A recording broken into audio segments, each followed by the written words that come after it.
Chris! Heath.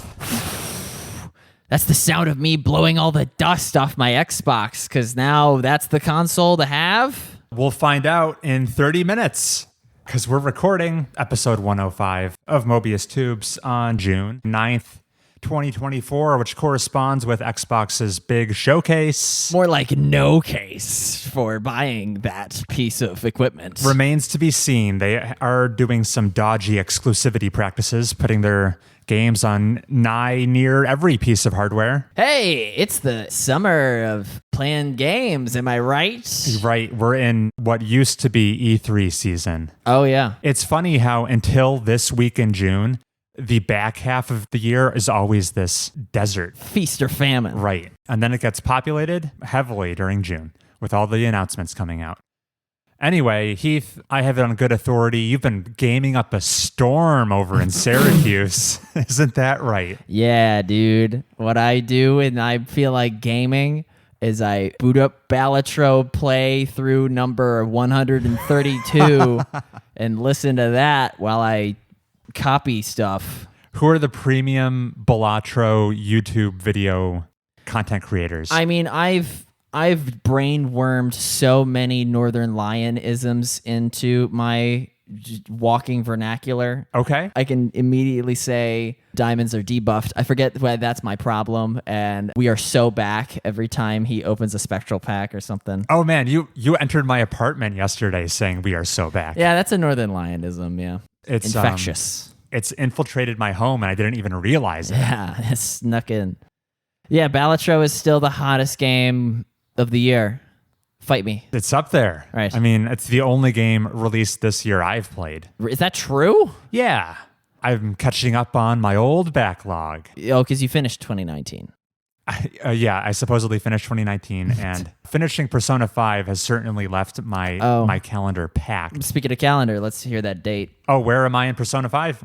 I have not finished the game. I guess we're segueing into Persona 5 Royal Yes, talk, let's. I think is like January 12th of the next year. Oh, yeah. Picking up the discussion from where we left it last episode, Persona 5 Royal, in our enthusiasm to have the trio of us talk about it, we didn't really set up what the game was. That could have been very confusing for listeners. Persona 5, it's the award-winning JRPG from Atlas. You spend half the game's runtime living out a high school student's life sim, and the other half infiltrating the cognition of troublesome adults to set them on the right path. To steal their heart. To steal their heart, fix their warped desires. Yeah. It's an epic of the medium, lasting longer than almost any other single-player game out there, which I can attest to because I have a absolutely gross Steam hour count of like 150 hours in this game. That's like a Mass Effect trilogy. I think I must be playing it slow because How Long to Beat says I should be done by now, and I'm not. Suffice to say, I'm very deep in the game. I have passed the point at which vanilla Persona 5 would have ended. Oh, when would vanilla Persona 5 end? On the holidays? The last time I was doing Persona 5 base game content, end of the spring semester, was late in December. Huh.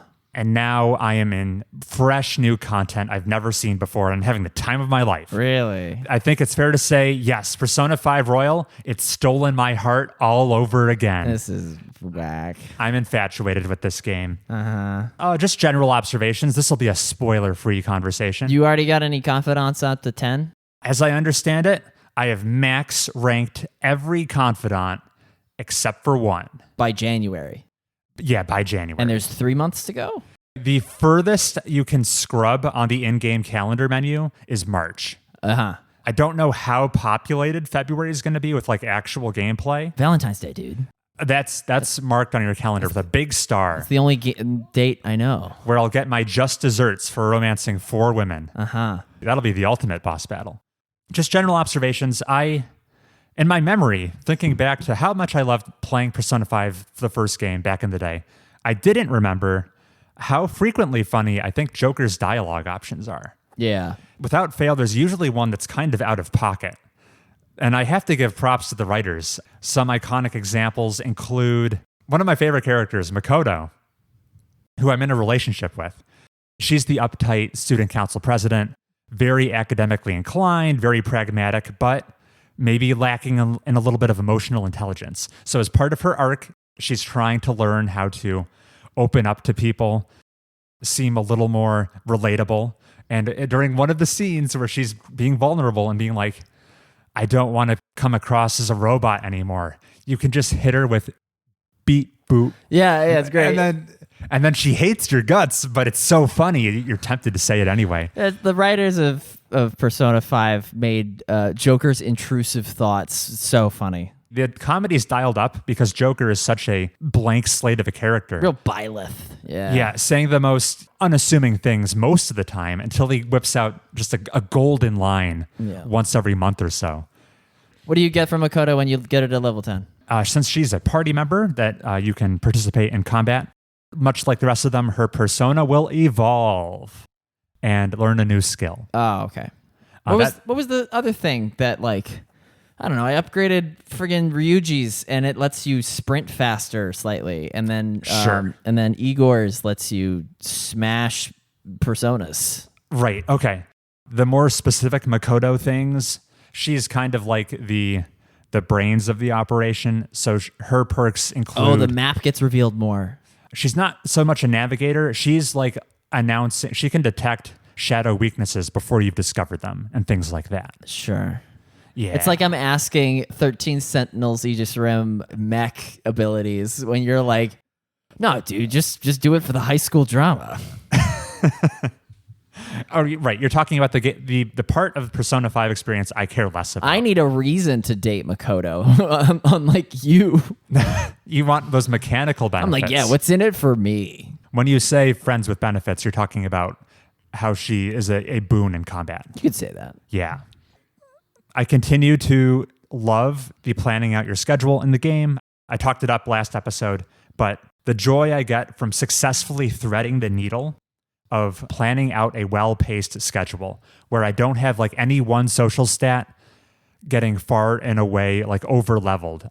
Because if you max out knowledge too early, suddenly all those crosswords waiting for you at LeBlanc, all those questions you can answer in class that boost your knowledge, they're serving no purpose for you in the future. It's lost opportunity cost. So it's all about keeping everything kind of like an equilibrium. You don't want to max min any social stat or any confidant too much. Just getting them all progressing at the same pace and continuing to do that juggling act over the 90-hour runtime before it all gets maxed out. Very satisfying. It's a double-edged sword, though, because when I hit December, I had Debonair Charm, and I was an erudite scholar, and everything's maxed. All my confidants love me. It lays into stark focus how the game kind of falls apart when you've got nothing left. All of your efficiency, it's paid off. It's in the past. I've got kind of nothing to fill my days with anymore once December rolls around. It was comedic. The only thing I could think of to improve my stats with all my personas maxed out, all my social stats maxed. I was sending Joker to the gym morning, afternoon, and night just to hit the bench press. Boost your guts? Boost his maximum health and maximum SP. Like doing pull-ups with Morgana in your bedroom. Exactly. You're hitting the skill ceiling. I had ran out of activities to do that bestowed any kind of benefit to me. Well, that's the price you pay. How many resets have you been doing? I'm a save scummer in Persona 5. I can't help myself, which is why my Steam playtime clock and my in-game clock, there's such a discrepancy. There's this phantom 25 hours that disappeared that the in-game clock doesn't know about because I reloaded so much. So hitting the late game, things were getting a little boring. What do you mean late game? Like how many palaces is that? I was in like the final palace arc of the base game. Notice how he didn't say a number. He just said the final. I said, how late is the late game? And he said late. Final late. I'll leave it a little ambiguous. Oh, okay, fine. Don't want to give away too much. Okay. But the game had lost a lot of its appeal when that efficiency game, there was no game left to be played. I was just hitting the gym every day because that was the last activity available to me. Well, yeah, what did Shigeru say? Like, players will optimize the fun out of a game. Yeah. That's what Mark Brown said during the Bellatra video. That is a famous quote. I don't know who to attribute it to. Just attribute to Shigeru. Yeah. He's probably heard it. Yeah. You miss 100% of the shots you don't take. Shigeru Miyamoto. Right. That's precisely what I had done. Had I played the game a little less efficiently, my December would have been more interesting. because Shinya, the ultimate gamer, I would have had to spend more time with him. Futaba? No, Shinya is separate from Futaba. But she's the tech girl. She sure is. There's a tech boy? He's not so much tech as he is like an arcade FPS whiz, crack shot. He's not so much tech. And then what's the character in 13 Sentinels that cross-dresses? He's not so much boy. Yep. This issue gets remedied once you hit January and the new content. I'll put a pin in that for just a little bit later. Does the color change? No, of course not. It stays red. Really? No, it stays red. No. Oh, I have a little bit of a criticism. I've made it known I'm not in love with the combat system in Persona 5. I think it's decent.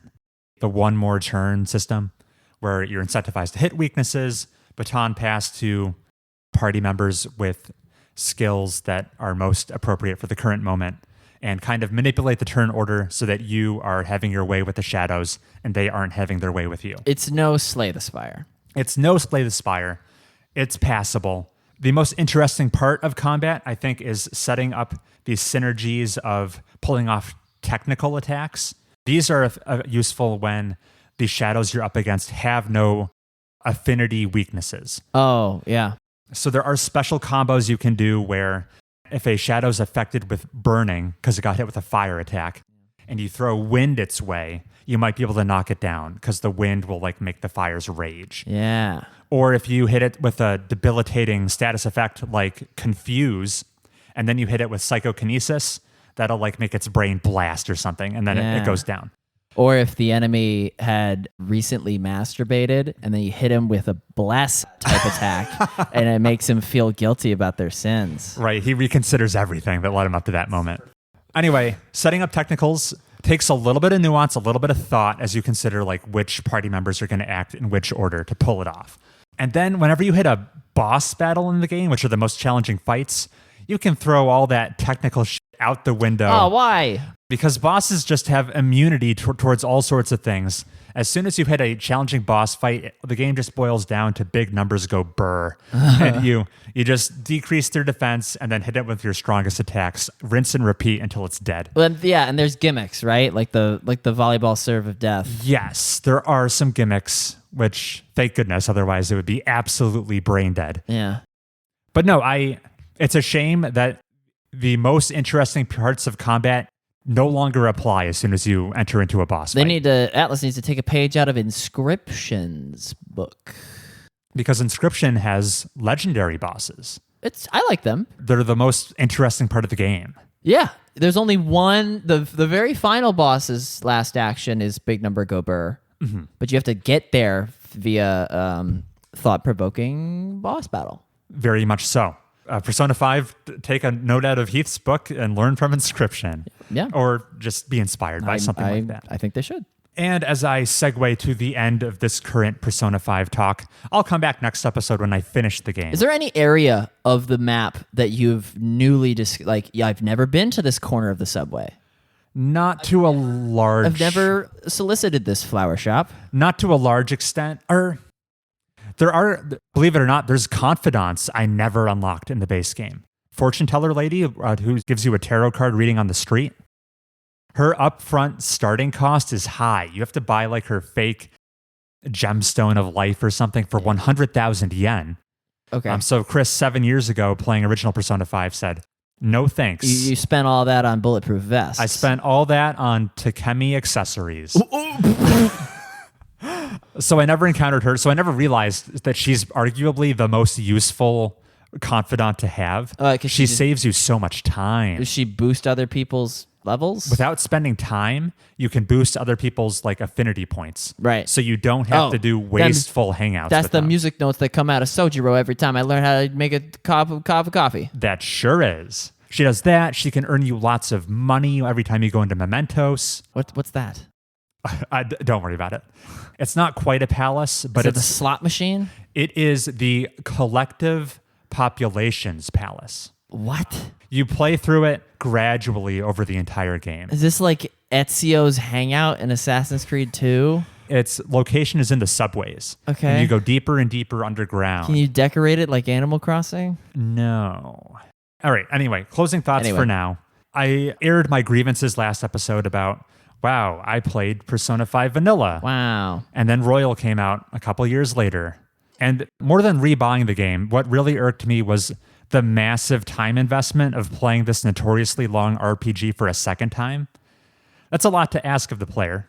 I guess it's one of my favorite games, so I'm willing to put up with that. But there's a silver lining. I've now reached what would have been the ending of the original game. Royal is able to uniquely subvert my expectations as someone who knows how events are supposed to play out. I won't say any more details, What but is this, Final Fantasy VII Remake? as a fan of the original, there are plot beats you hit in Royal that are kind of in there as like fan service for you. It's amazing to me that I'm playing Royal, 4 years after it came out. And the nature of the third semester, this new content, it was completely unspoiled to me. It's been highly exceeding my expectations. Mm-hmm. I thought it was just going to be, more of the same with one extra palace thrown in, but the tone of this final arc of the game, way different than anything else in the base game. I'm loving it to the point where this might be my favorite part of Persona 5, a part that wasn't even in the game when I first played it. That's nuts. Man, you're not going to hit this new semester, Heath, but if you did, I would love to discuss it with you specifically because I know we'd have biometrically opposed takes on it. Oh? Yes. The game up until now, the conflicts in each arc, each palace it introduces, they're pretty unapologetically up to no good. We better set them on the right track. Yeah, deal with them and set them straight. They're very unsympathetic. They've got almost no redeeming qualities. They need to be rehabilitated and put back into society a changed person. Exactly. Where the final conflict in this final arc is literally Hitler. No, it's much more gray and open to interpretation. Where I'm not sure. Thanos did nothing wrong right now. I'm not sure I agree with the path the Phantom Thieves are canonically taking. At least I would want a long discussion about it.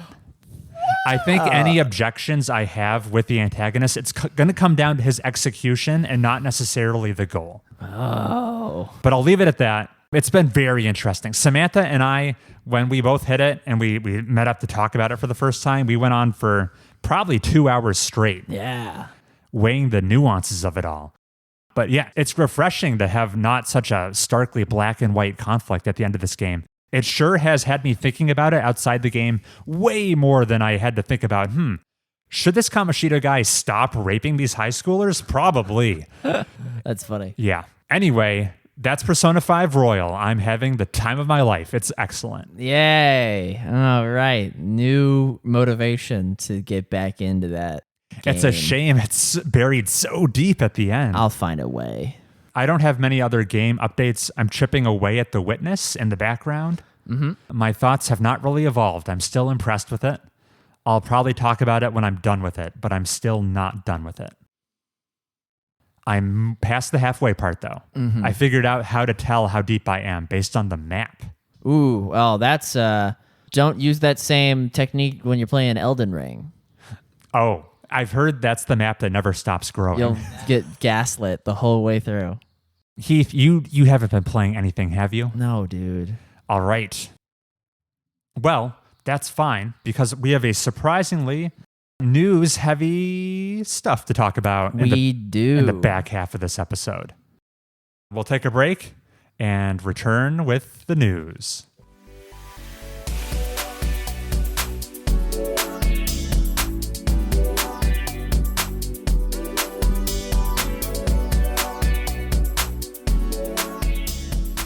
And we're back. And we're back. We've been away for a little while. We had to dust off these recording microphones. I thought we'd take the opportunity to just catch up on a few miscellaneous news stories that were of interest to me while we were away. Oh, did a new EDAR come out? Not that I've seen. The old EDAR is still as pristine locked. As the day I saw it. They probably, actually, the Zoomers, they need to update it for them. Sure. I've got something that'll touch on that very topic, though, Heath. But first, I'll address maybe the biggest thing we haven't been able to talk about so far, which was back in early May, Microsoft's Xbox division announced 4 studio closures Two of them, not as familiar with, Alpha Dog Games and Roundhouse Games. But more notably, Tango Gameworks and Arkane Austin have been shuttered. Uh-oh. You have to bet Chris is going to talk about half of Arkane closing down. They made Redfall. They made Redfall, but they also made Prey and Prey Mooncrash. Ugh. Beloved games to me. So when I saw this news, I was genuinely sad about it the rest of the day. That was a bit of a gut blow. These were teams that were under the Bethesda umbrella. Microsoft, the new parent company, which has been acquiring things left and right, sent the command down the chain and told Bethesda they had to make some cuts. And this is what they came back with. And it's real sad. But it's fine, though, because the makers of Prey Mooncrash, Arkane Austin in Texas, they're just gonna make their own Obsidian the way the BioWare devs did. That would be a best case scenario. Did I say that right? When BioWare's lead talent went and made Obsidian? Is that what happened? Where did Obsidian come from? I know it came from like a scuttled dev team. I think you might be onto something. But no, I think that sentiment applies, Heath. It would be great if these devs, these talented immersive sim, single-player studio talent got snatched up by the Animal Crossing team. Were able to come together and reform under like a smaller banner and more independent team. Both of these studios, real bad. I was able to play my first Tango game last year with Ghostwire Tokyo, and I thought it was pretty good. Is that the one where you're walking on rooftops? Yes. Okay. Yeah, with your titular Ghostwire. Got it. But they're most known for recently releasing Hi-Fi Rush. Is that the one where you're also walking on rooftops? Yeah, but it's colorful now, which was a critical darling last year. It got some awards at the Game Awards. I don't care. I know it was applauded by all the character action boyos. And even the music was by Too Mellow, and I love Too Mellow, but the gameplay I just couldn't get behind. It's just too, not even anime. It was just as bad though. You've gone on the record saying you're not. I'm a hi-fi hater. Yeah. You're a action gamer non-believer. Yeah. Maybe you're more of a strategy gamer. We'll touch on that later. Ooh. But in closing thoughts about these two things, I think Tango is especially sad in general consensus because they were on an upward trajectory. Their games were getting like more and more critical reviews. Microsoft themselves said Hi-Fi hit all their internal metrics. They were pleased with the game's performance.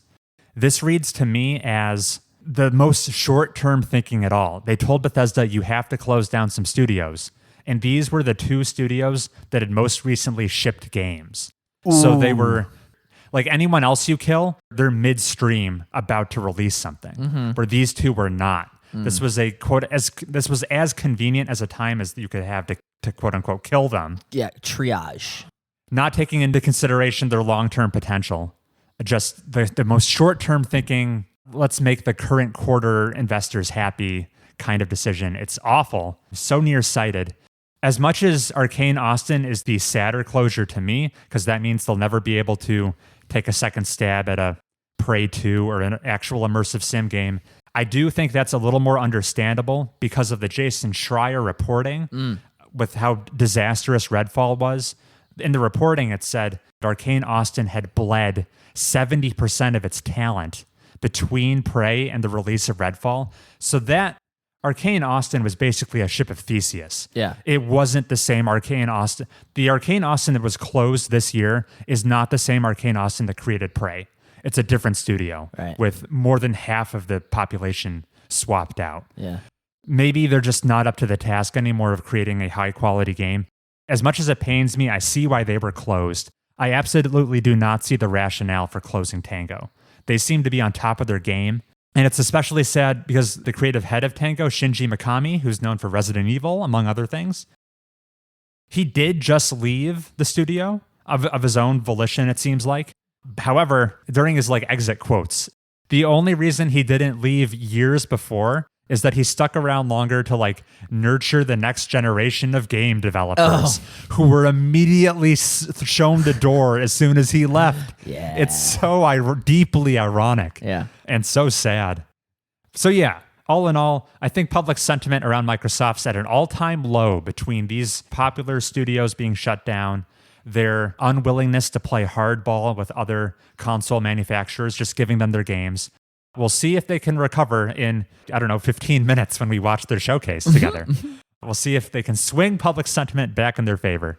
Heath, did you have any closing thoughts around these studio closures? We hardly knew ye. I made it to the main deck in Prey. Got too scared when the symbiote doctor such and such is stomping around, and I haven't stealthed my way to the key card in the infirmary, and then I have nothing to say about Ghostwire Tokyo.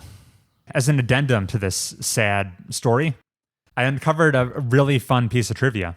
And that is, I was viewing the Arkane Studios Wikipedia page just to see like which games were attributed to Arkane Lyon versus Arkane Austin. And I was going through their entire library of releases, scrolling backward in time, Redfall, Deathloop, Dishonored, Death of the Outsider, going back and back until I remember the first game Arkane is attributed credit towards is this 2002 game called Arx Fatalis.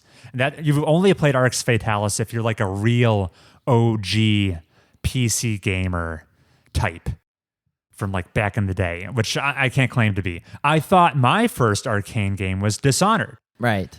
Reasonably so. It was so like mine. A breakout hit of theirs.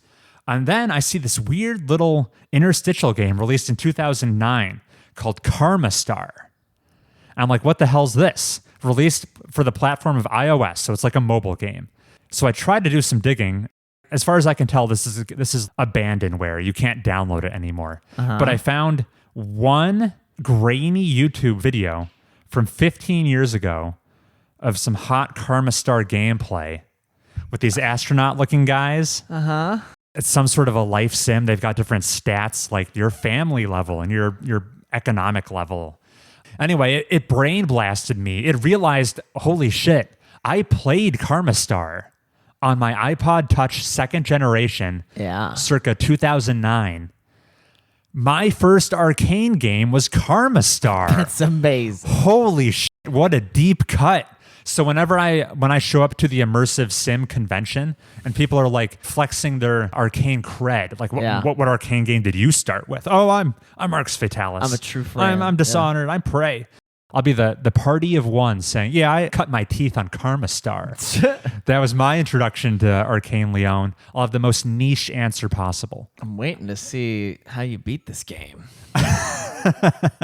Everyone in the comments is just like, I can't believe Arkane made this. Oh, it's just the one screen is like orbiting around the planet. It looks to be some sort of like couch co-op, pass your phone around local multiplayer game, something like that.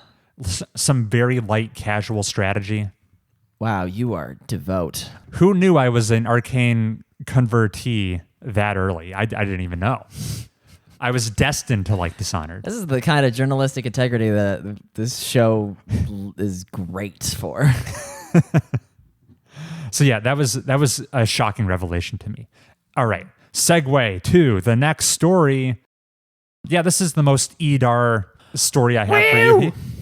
I watched a interview with Mat Piscatella from the Circana company, formerly the NPD Group. They're known for tracking consumer spending and consumer trends. Yes. Every month they release like the top 20 best-selling games in the US. So they've got a wealth of data and consumer spending. This was an interview by Kyle Bosman on YouTube that is free to watch. So if you type in Kyle Bosman, Mat Piscatella interview, anyone interested can find this video. It was about 45 minutes long or so. And I thought he was a interesting guy with access to a lot of background information that would be opaque to most of us following the video game industry. Speak for yourself. I know you have insider connections. My mind is, I'm about to tell you, all the kids are playing Angry Birds 5. I cherry-picked a few interesting tidbits from the interview, and I thought I would share them here. Yeah. One was, Mat Piscatella called video games are among the hardest to predict among all items sold on store shelves. This is some finance bro loser talk. I, for one, know exactly what's going to sell. Check my Fantasy Critic run sheet. He said, using the best predictive models available, when you factor in all quantifiable metrics, so things like review scores, the price of the game, the advertising budget, the release date, when you account for everything you can quantify about a video game, the best model only predicts 35% of a game's sales variance. The remaining 65% is anyone's guess. I would love to know what the greatest outlier was from expected return on actual return. That would be a lot of fun. Or you think that would be like Final Fantasy 14? But I would think they'd know exactly how many people are going to buy that. I guess it would be useful for a baseline to know, like, what is the sales variance on soap or something? What are other things you buy in stores? What's the variance level? Because being able to only account for 35% of the game's sales variance seems low. What does this mean? What are the implications of that? I think it points towards video games being like a really hit-driven industry. You kind of just put games out that by all accounts you think will be successful, but word of mouth and streamers and memeability, I don't know for whatever reason, certain games hit in the cultural zeitgeist and other ones do not. I think a high-profile example of expectations and reality being out of whack would probably be Helldivers 2. Helldivers 2. Published by Sony. They kind of put it out with a whimper, and then it totally lit the world on fire. It's the best selling game of the year to date. That's wild. Yeah, the pre-release advertising campaign seemed kind of pessimistic about their own game. But yeah, crazy. So I guess that means these days where a AAA video game budget is numbering in the hundreds of millions of dollars, and there's so much risk attached to it. Do you think we could, if we actually, for as long as we've been doing the podcast, if we set up like a predictive model, knowing what we know about the games industry, and then we're able to say like demonstrably like our variance is like 60 to 70%, we do know what things are going to be worth on the market. You think we could actually get like a publisher client or two if we just advertised the fact that we said, hey, so much higher? We know we're way better than 30%. We'd be valuable consultants. I should have thought of this. Well, we can start now. Okay, what's it? Yeah, name a game. My suspicion is it'll be a humbling exercise. Yes. But hey, you never know. A couple more tidbits from the interview. Mat Piscatella said, younger audiences, which would apply to Gen Alpha and younger Gen Z, they lean more towards PC and mobile devices than their Gen Xer, Millennial, and older Zoomer contemporaries. For sure. They also lean towards a higher preference for persistent games, like a Fortnite, like a Roblox. And this has led to a graphical performance no longer being much of a priority among younger audiences. Take that, Horizon Zero Dawn. Usually the biggest selling point of a new generation of consoles is check out how good the graphics look now. Hell yeah. And that's just not a priority for the younger people. And that kind of makes sense. They care more about ease of accessibility and convenience.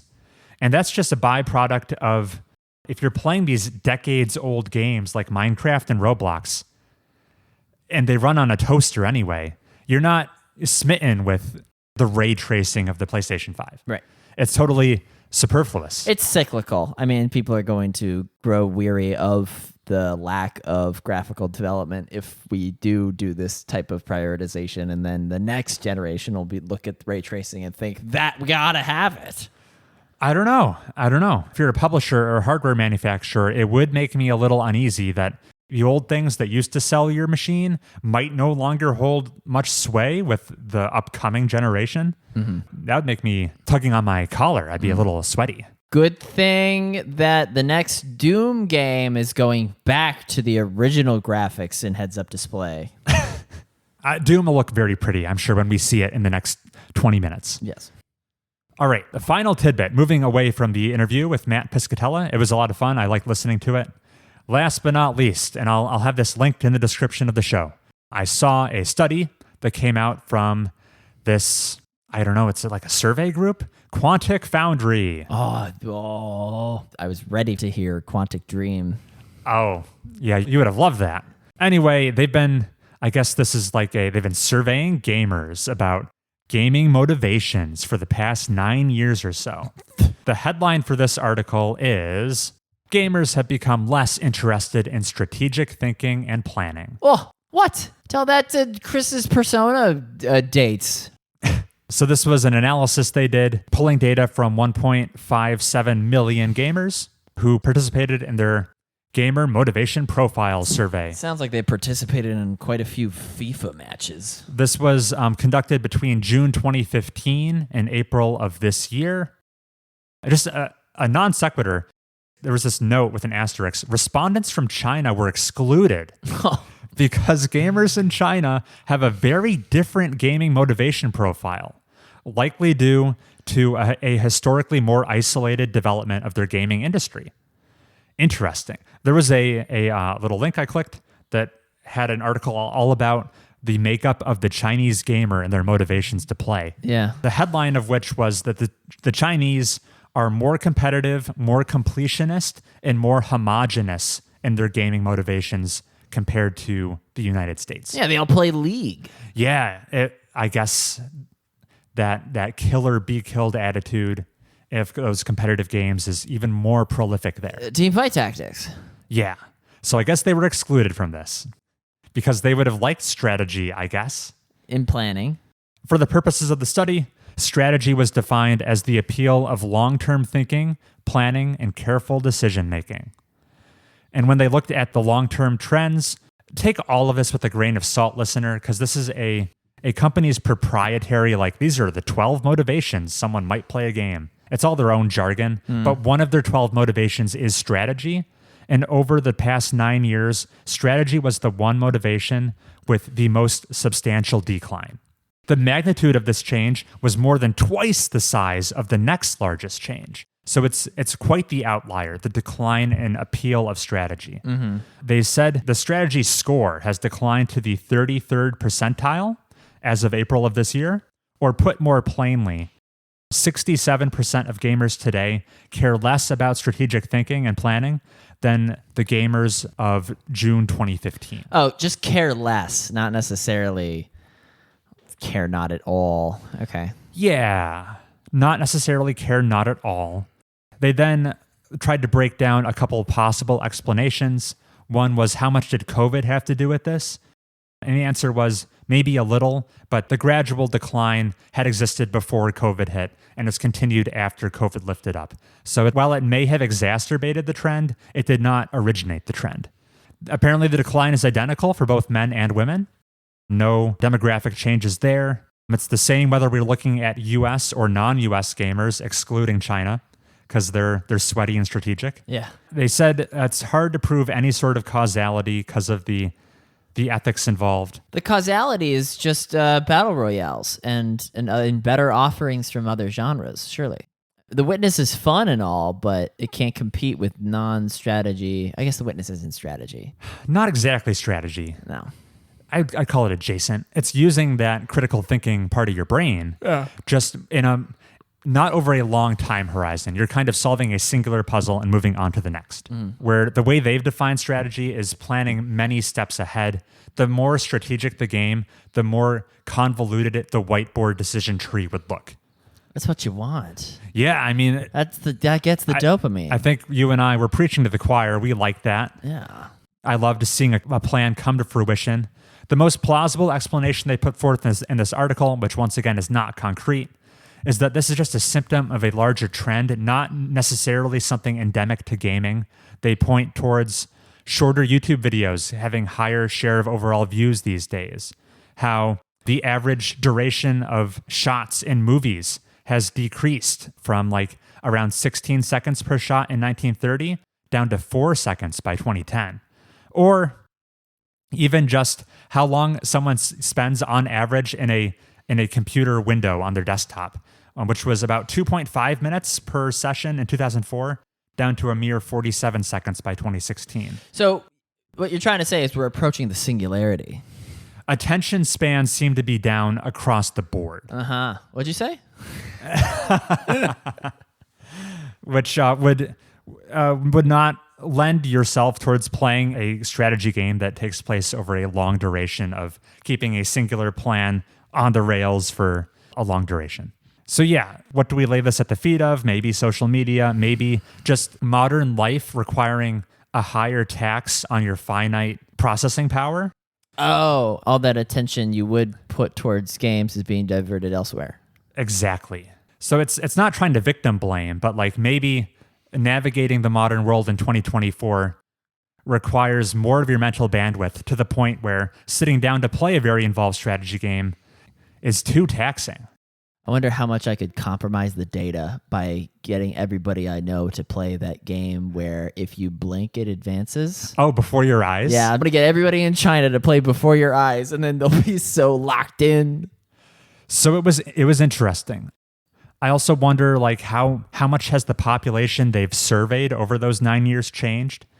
I forgot if they addressed that in the write-up or not. But if the population of gamers has meaningfully changed over the 9 years, maybe the strategy gamers haven't actually changed. They've just become a smaller part of the pool due to the pool growing. Oh, yeah. Yeah, of course. So that's a possibility. Lots of possible explanations. I just thought the article itself was interesting, and I wanted to bring it to the show. And with that is the end of Chris's miscellaneous news roundup. Ooh. Which means the remainder of this episode we can dedicate. We'll take a break, and when we come back, Heath and I have quite the anomaly to discuss and react to. Yeah. See you then.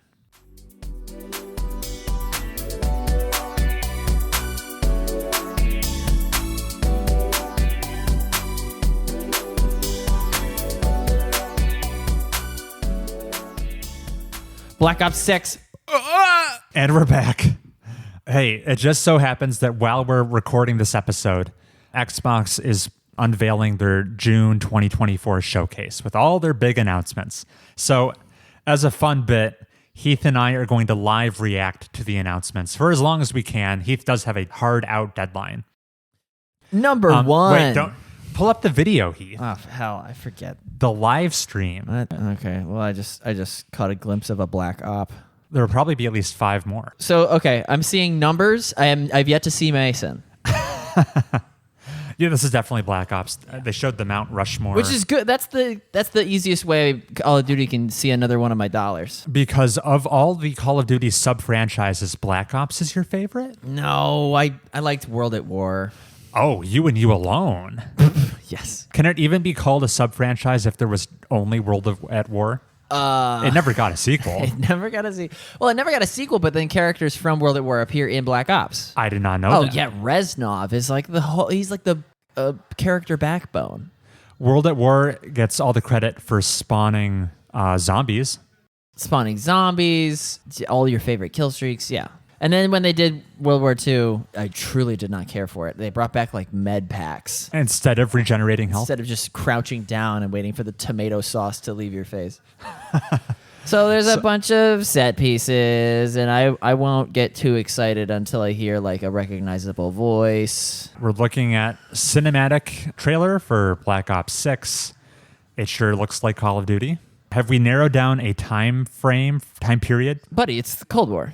Yeah, Okay. that was, what's his face? Not Mason, but Frank. Remember the Call of Duty missions where you have to like sneak into a Nazi party? Party. In the World War II one. And the officer's like, let me see your papers. Which city are you born in? And then your 3 Joker options would be like Frankfurt, Hamburg, and then beep boop. And then it was just like the most tepid stealth sequence. Hey, there's Phil Spencer. Interesting, his title. I don't know if this has always been the case. It said CEO of Microsoft Gaming, not CEO of Xbox. Because they Rebranding. They purged that from all of their Game Pass websites. Just like they'll purge the Xbox from everyone's home. What? This won't crush Modern Warfare's sales metrics, but a Call of Duty is going to Call of Duty. It's coming out this fall, and it's launching for free on Game Pass. Which is novel? First time that's happened. Okay, yes. so that's gonna smoke them. That's great. I could see it going one of 2 ways. It could crater sales, or it could lead to the the big boon Game Pass finally needs. Well, okay, free on Game Pass doesn't mean a heck of a lot because Warzone, the Battle Royale Call of already Duty free. thing, was already free. So we've already seen what a free Call of Duty can do. Right. All right, get excited, but that's early. Yeah, it's coming. Supposed to be November. Call of Duty is historically November. Okay. What are the implications of a late October Call of Duty? It means you can play through it and actually do quite well on midterms. You can skip your Halloween party because you'll be prestiging. Yes. Oh, I forgot. I didn't even care to ask which of the three flavors of Call of Duty developer, Infinity Ward, Treyarch, and Sledgehammer Is making this one? Is making this one. This one has to be Treyarch. I don't know. Surely. They did the original Black Ops, but I don't think they have a monopoly on it.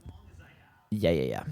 Look World at this premiere Green Goblin smoke effects. from Bethesda. Okay, so this is going to be more Fallout. All right, this is probably Doom. Oh, okay. Chris, give us a quick rundown on Doom Guy's Eternal. When he beat the Icon of Sin, did they throw him in a dungeon or did he just like sit down on a farm Thanos style? Well, I don't think it's super relevant because I think this game is a prequel. Oh. Because it started with like a long before he was a hero. Oh. This is going to be Doom from id Software. I'm a new Doom believer after playing Eternal last year. Even if this is just more of the same, I'll be thrilled. That being said, if the Defender is still in the game, you won't be buying it. What's the enemy type that has like a shield that really shakes up the combat? The Marauder. Yeah, there we go. There was a Marauder right there. There's a second Marauder. It's got fun guns that reload skulls. Now you have a shield. What? You're the Marauder. Buzzsaws. What is this? Gears of War? So this was rumored to be true, but it's going for a little more of a medieval aesthetic instead of futuristic. It's going for God of War's Ragnarok. Oh, wow. All right, I can imagine lots of versatility with that shield badge. Did you see that orange stun iconography a la Batman Arkham Asylum? Yes, I did. There's dragons in this game. Doom: The Dark Ages. I'm going to cast a spell on you, Doom Guy. Coming next year, 2025. I was hoping for a late this year release date, but You are greedy motherfucker. I'm greedy. Yeah. Play it day one with Game Pass. Yeah. That's going to end every premiere. Right, it will. I only saw announced platforms were Xbox and PC. I didn't see Oh, more Last of Us. the rumored PlayStation platform. I can finally play Last of Us on my Game Pass. This is Undead Labs, so this is probably State of Decay. Oh, which neither of us have played. Neither of us have played. And the closest we've gotten to playing State of Decay is just Left 4 Dead. No, not Left 4 Dead. What's not Dead Island. What's the zombie game where you can craft weapons and rescue people under a time limit? Dead Rising. Dead Rising. Yeah, that's the Have you closest. played Dead Rising? I've beaten Dead Rising too. That game, you're on a real-time clock, right? Yes, the whole time? I enjoyed it. You got to get your medicine to your daughter before she turns. I bet that's polarizing, the clock feature. Love it or hate it. Well, I think it's mostly symbolic. Is it an empty threat? The huge timer is maybe decorative, but the short timer of like you need to get back to your daughter in the next 15 minutes, that's legit. Okay. So we're looking at cinematics for what is probably State of Decay 3. We're looking at what's probably Redfall gameplay. Might as well cut be. Redfall content. Yep. I don't know if you're familiar with State of Decay. This is a cinematic we're watching, but it seems to be of a higher production value. Yeah, we're watching these Fortnite default skins. They're shooting some zombies. You can craft in State of Decay, right? I believe so. It's a pretty simulation-heavy zombie survival game, but it's more about the resource management than the fighting of zombies. You're speaking my DayZ language. Yeah, I think there's something fun to be had here. Remember when they were threatening to put Walking Dead characters in a certain franchise? I wanted to say it was Smash Bros, but that's obviously wrong. Is it Soul Calibur? No. Which is it? King of Fighters? Soul Calibur's known for its it's Mortal Kombat. Oh, Mortal Kombat. Had Negan. Yes. The bat wielding I remember that. Walking Dead character. I'm waiting for Negan to show up in this trailer. I'd be good to like fast forward a little bit. Yes, thank you. Oh! Okay, so this is Mass Effect 4. This is definitely Mass Effect 4. So some Quarians are about to hit this guy. No, wait, are you kidding me? Those looked like Quarians for sure. All right, we're looking at Dragon Age here, the other big BioWare Could have franchise. fooled me. Which this I think it's called Dragon Age Veilguard, is I believe the title that we're going to see. Hey, I'm invested in this. Don't skip it. I just start checking my Twitter. We're seeing some character introductions. These are presumably your party members. Are they as in depth as Baldur's Gate? That remains to be seen. BioWare has a lot to prove after putting out what's it called, Anthem, and the bad Mass Effect game. The last time we saw a Dragon Age game was 10 years ago. Oh my gosh. This game has been long delayed and troubled. Probably rebooted a few times. Well, yeah. I mean, they're using Quarians for their enemy types in this fight sequence, so they needed to reboot the combat. What's the longest Dragon Age game? 50 hours? 60 hours? I believe I played Inquisition for 90 hours. Ay, ay, ay. Oh, that purple color scheme is very Saints Row. You know, it is. Also, the characters artistically have a bit of a Saints Row look. Mm-hmm. Dragon Age The Veilguard, and it's coming this year. Oh, man. No PlayStation logo. I think it's coming to PlayStation probably, but it didn't say it was coming to it. Which would be nuts since BioWare has like no strings attached to Microsoft. So wait, because that's coming this year, Mass Effect is definitely not. It was known to be the project after this one. Okay. Yeah, so no Mass Effect this year. Probably no Mass Effect next year. Probably no Mass Effect the year after that. Oh, we're getting FTL.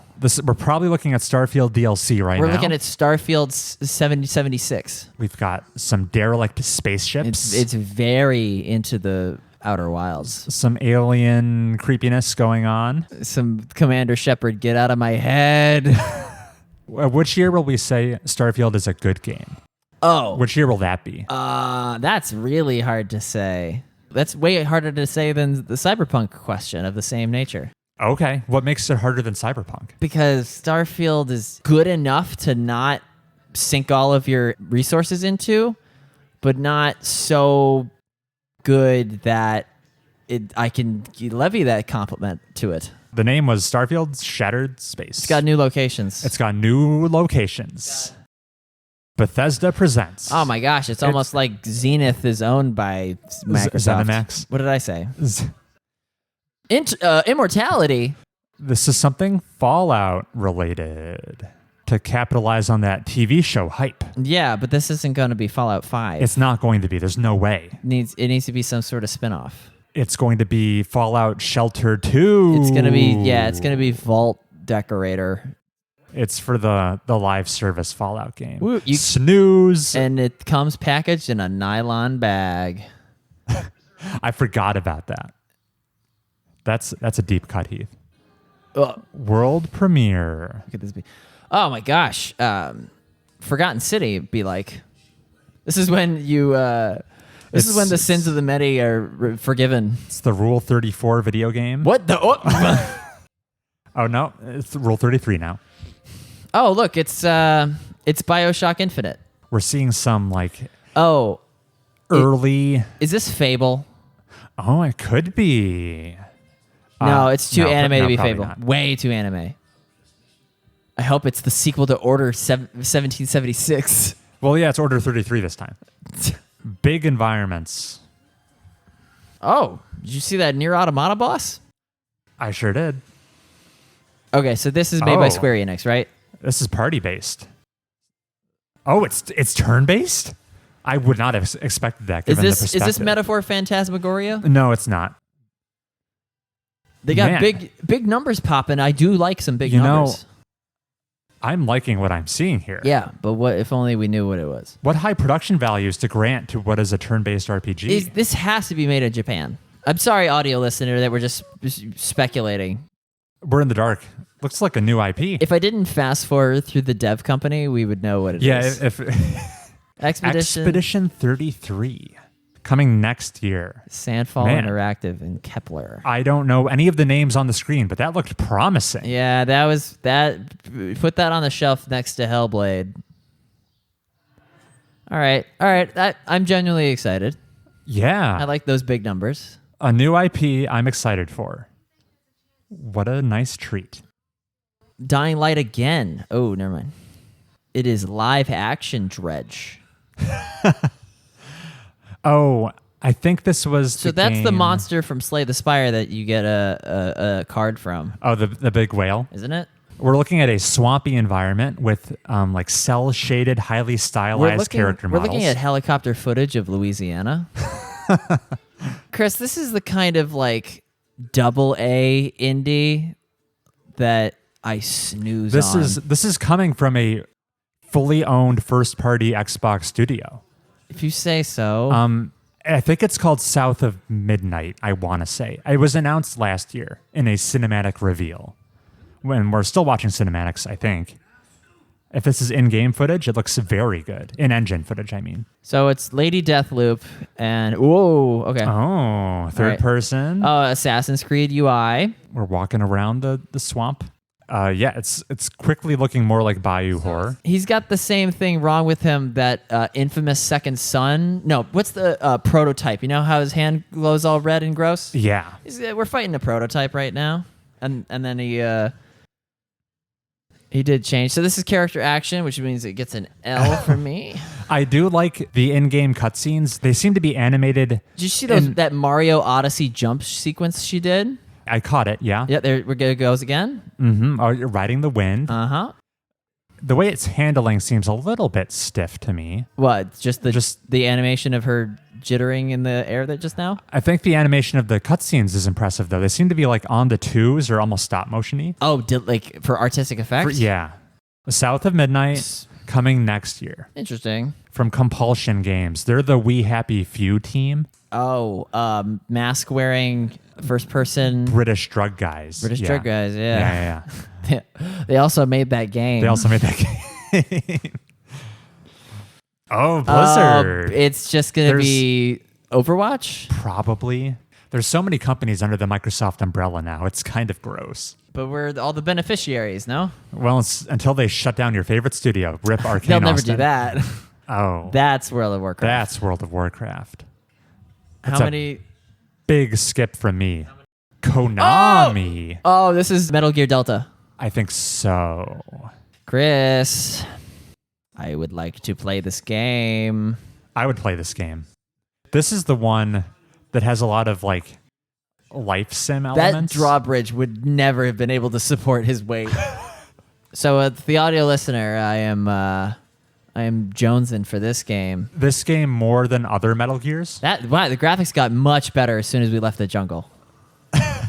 This is the second Kojima-less Metal Gear product. Because you're counting Metal Gear Survive. I am. Psycho Mantis. Metal Gear Solid Delta. Okay. Snake Eater. I didn't hear the music, the girl from the music. Right. And I should have. Where's the date? Yeah, they don't need to put a date. They've shown it multiple times without the date. They don't need to put a date. It's time for the date. Relax, Chris. We're dateless here.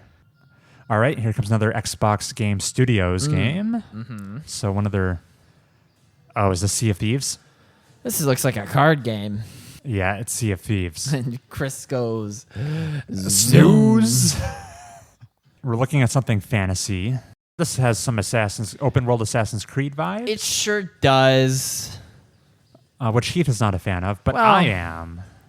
From the makers of Ashen... It's a Souls Light. That's the kind of jargon that I appreciate. That's the kind of jargon you need to be into video games to comprehend. Uh-huh. Kill All Good? Is the name Flintlock the Siege of Dawn? And it's coming... Next month. Whoa. What a short turnaround. Yeah, that's what you want. It's out in like just over a month, and I've never seen this. Actually, I think I might have seen that game briefly. In like Game Awards, maybe. But no, that looks pretty promising. I hope it doesn't wither on the vine because no one knows it's coming in a month. This is Civilization. You saw the leaks. Yeah. You get to play as a god. Is this Civilization? Oh, I was so looking forward to it, but clearly it's like Age of Empires. Actually, I think Civ 7 was unveiled in the Jeff Keighley Summer Game Fest. Mm-hmm. How do you feel about a Civilization 7 coming out? I mean, I feel like a kid again, but I'm not getting my hopes up. Because you were not smitten with Civ 6. No. It wasn't bad. No, it's just no Civ 5. Samantha posed me a question I couldn't really answer. What is Jeff Keighley's origin story? And why does he run the video game industry? He's friends with the Muppets. Yeah. And the Muppets have ties all over the world. Yeah. Because it seems like he's Mr. Video Games. Currently. He has not E3, he has the Game Awards. Yeah. I don't question it. I just like when he shows up and gives me games. Age of Mythology retold. This is like the spin-off of Age of Empires. This is but with the zoomer slant where everything was going really fast. What am I hoping to see next? Bloodborne 2. Another Kojima game. Oh, I got too excited that it was going to be Splinter Cell. But this is clearly Anthem-esque. Anthem was the bad game, Chris. Why is it showing me Anthem? Yeah, not too sure what I'm looking at. Oh, it's the Initiative. What is this? Girl Watchdogs? This might be Perfect Dark. Is this first-person Hitman? Also known So as the Thief? Initiative... Batman Vision. The Initiative is a studio Microsoft made. They founded it. They've yet to release a game, and they were touted as making the first like quadruple A video game. And presumably this is it? Uh-huh.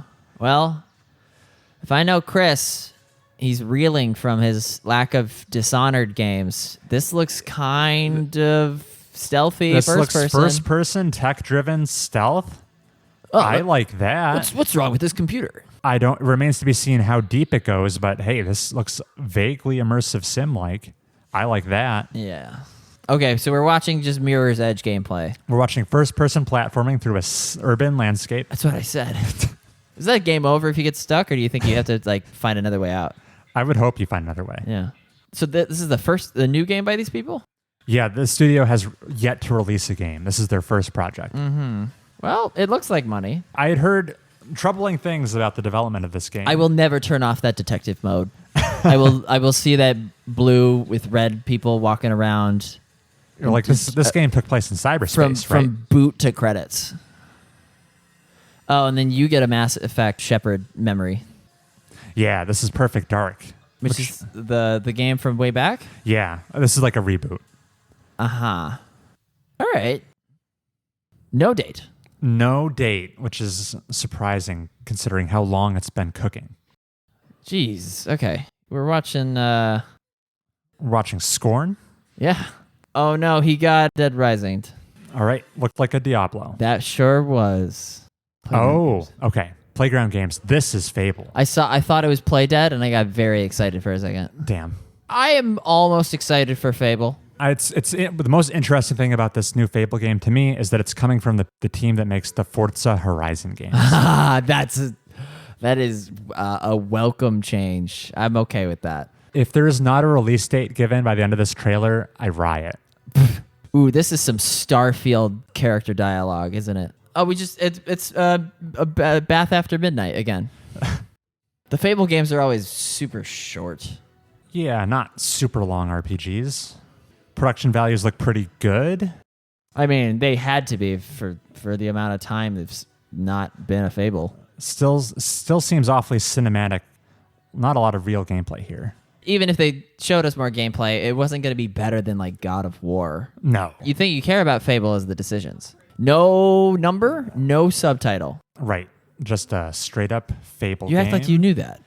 We knew that. We knew it was called Fable. Yeah, but if I saw a subtitle, I would be like, I wouldn't have questioned it. Coming next year. Jeff Keighley's Basement. Oh, platforming card game. What's that called? Oh, Neon White? Super Bunny Hop loved it. Neon White? Yeah. This isn't Neon White. Yeah, it is. Look at the cards. Look at the cards.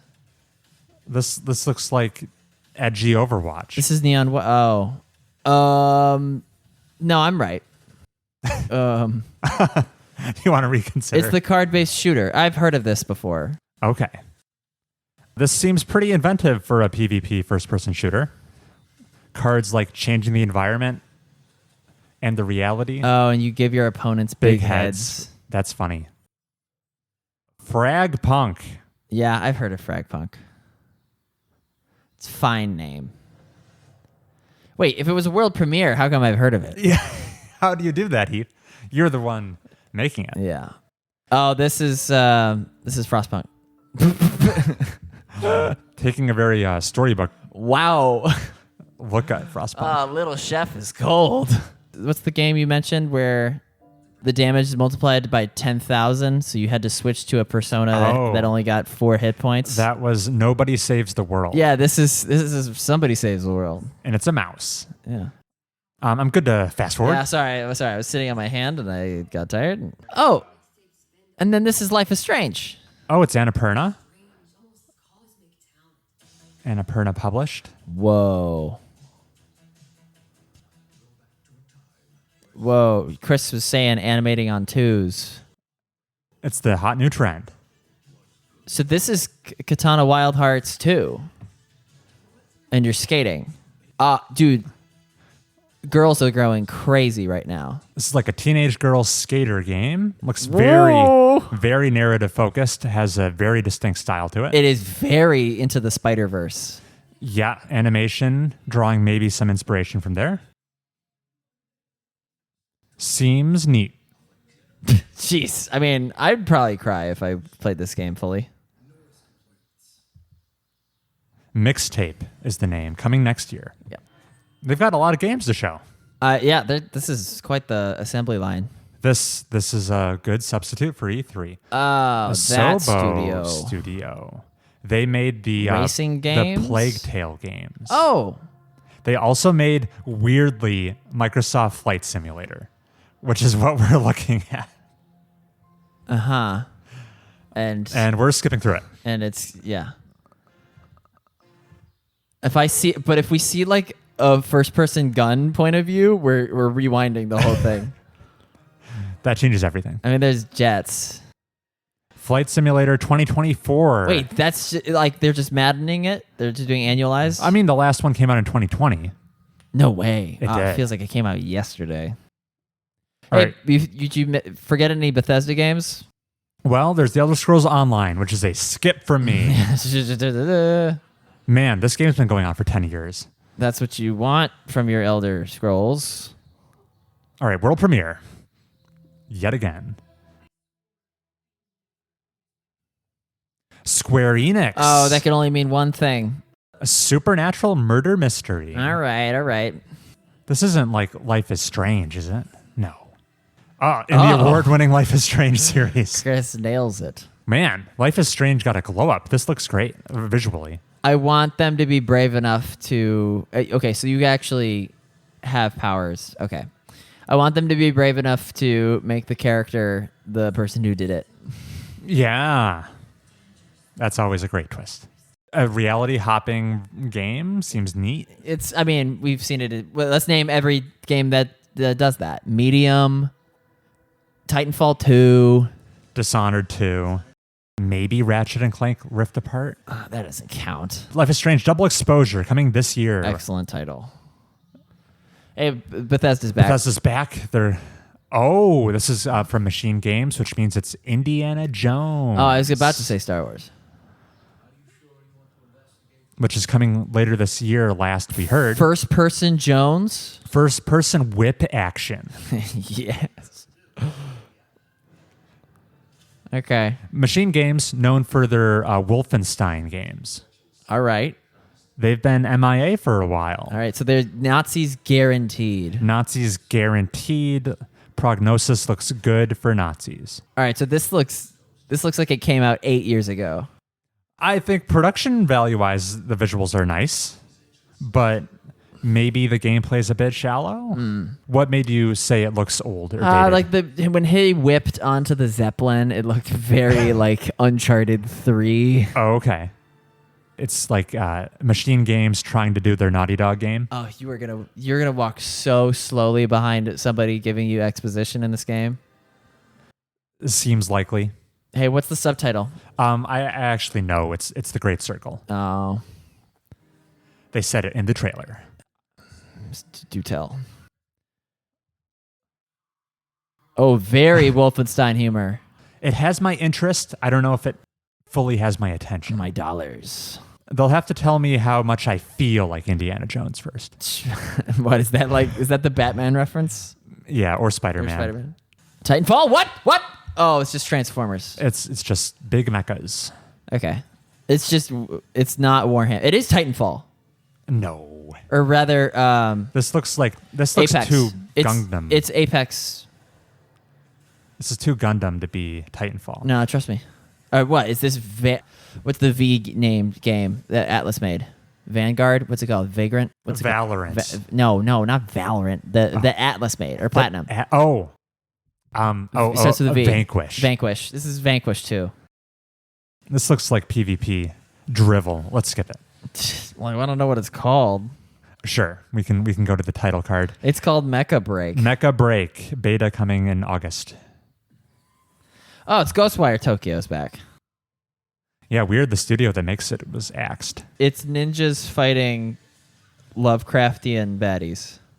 in a Japanese temple. Yeah. Whoa, look at... Wow, Dark Souls 3 final boss be like. Maybe some maybe some Sekiro influence here. Holy heck. Okay, yeah. Shadows Die Thrice. Nothing is forever. Wu Chang Fallen Feathers. Oh, that's the title. Sorry. I thought Nothing Falls Forever was the title for a second. Wu Chang? Wu Chang. Chris, you want to go play some Wu Chang after this? It looked all right. That sounds offensive. There's so many of those like mythological Asian historical games that they all kind of blend together. Chris sees a sailboat and wants to skip immediately. What is this? What is this Oh. Chivalry? I believe this is from Obsidian. I think this is Avowed. Everyone's favorite first-person brawler? You know how Obsidian made the Outer Worlds? Yes. Like a smaller version of Fallout? Yeah. Avowed is like a smaller version of Elder Scrolls, Okay. set in the Pillars of Eternity universe. But part of what I like so much about Elder Scrolls is how big it is. Yeah, it compromises some scope and makes I it have more seen approachable. the character design for Yeah, Avowed. I think Avowed it has my attention. Still coming later this year for Avowed. That's good. World premiere. Yeah, they really did stockpile these. All right, Heath. We're getting towards the end of this showcase. What are they going to end on? What's the big final game? New Halo. New Halo. It's been a while since Infinite. I'm going to give a similar but distinct answer. I think it'll be New Gears of War. Ooh. Oh, and it'll spoil the ending of the last one? I'll be interested to see how they address that. Uh-huh. Because there's a very mutually exclusive binary choice at Look, the end. look at this Scythe game we're watching. Oh, man, yeah. Interesting blend of time period and level of technology. I mean, it's fun as heck. There's a phone booth. Atomfall. Coming 2025. 2025 looking pretty good. You say that, but then like Redfall was what it was, and Yeah. and we're Starfield was what it was. We're a bit early right now. And then half the things announced for 2025 will be 2026 in reality. Oof. Okay, this is Sekiro 2. Chris, you got to listen for this. The elbow. They have advice. physical therapy advice. Weird Ghost of Tsushima 2 is at the Microsoft showcase. Well, they want their own. This is seems more emphasis on stealth. Is this actually? It didn't say Bethesda, so or no? Who makes? It didn't say Ubisoft. What game would Ubisoft be making? Assassin's Creed. Oh, you're right. There's the new Assassin's Creed. Look at that leap of faith. This is Ubisoft. Damn. Yeah, this is the Assassin's Creed game. About time. Remember we were threatening to get a Japanese Assassin's Creed back when we were before we knew how to drive? Prepubescent. I swore you were going to say that. I was such restraint. Such restraint. Yeah. The only downside of Ubisoft finally giving us what we want with an Asian Assassin's Creed is that the landscape's kind of saturated now with Ghost of Tsushima. Oh, this has been there, done that. Sekiro, with Neo, with Rise of the Ronin this year. It's a busy landscape. They're too little, too late. They finally gave us what we want, but after we were full. Do you think the samurai dude and the ninja girl will play differently? Surely. Or they have the same skill set? They are two different distinct play styles, I have to assume. If you say so. All right. It's Metro Last Light. Oh, this might actually be Metro. Well, yeah. Did you see the Made in Ukraine disclaimer? Oh, I did not. Yeah. They had to... Okay. Whoa. Okay. This is looking heavily Metro. This is looking Tarkovian. And the last time we got a Metro game was 2019, so it's been a while. Ancient history. They're always visual Look showcases. at these feral hogs. More guns, more guns, more guns. Oh no. Oh, no. Mash the B button. Click A to mirror. Oh, this is gonna be gross. Yeah, if this isn't Metro, this doesn't look like Metro, I don't know what is. Oh, it's Stalker 2, my bad. It's Stalker 2. Heart of Chernobyl. It has a release date.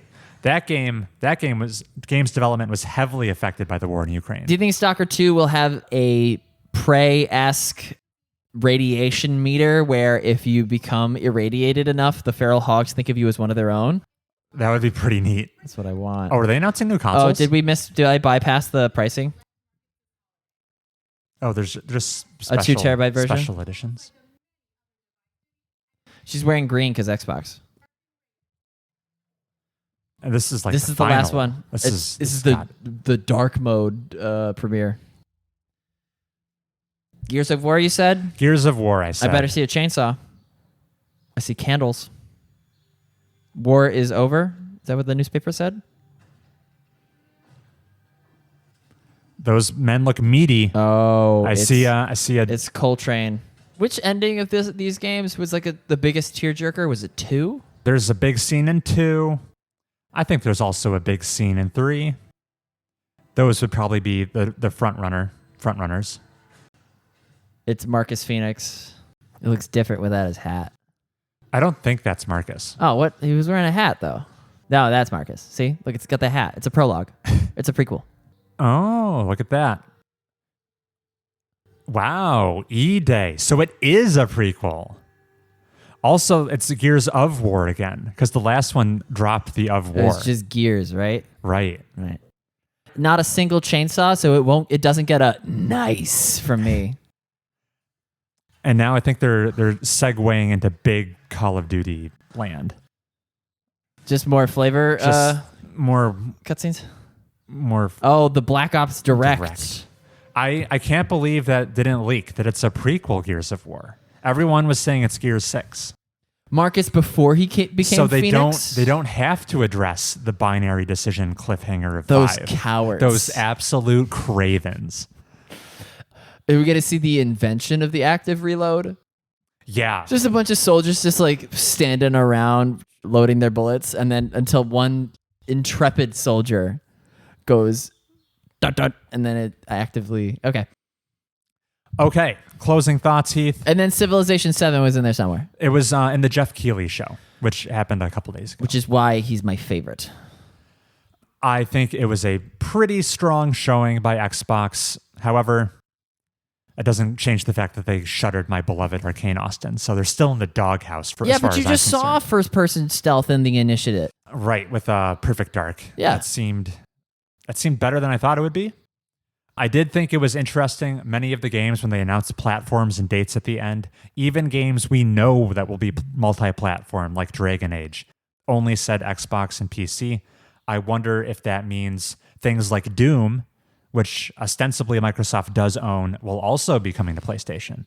We'll see if we get that info or not. The answer is yeah, because they make more money that way. It seems likely. Yeah. But they weren't willing to announce it with their full chest here. Mm-hmm. Did you enjoy yourself, Heath? I think the biggest surprise for me was that one really, the 33 game with the high budget JRPG combat. God, what the hell was it? I'll just jump right to it. I'm that good. It was called. I think it was earlier. Nah, trust me, bro. I was so close. Expedition 33. That was the biggest surprise to me. Yeah, I mean, I'll get excited as soon as all of these mid-card games, like your Expedition 33, like your Sons to Midnight, give me more proof that they have any staying power. Because like Deathloop looked that good.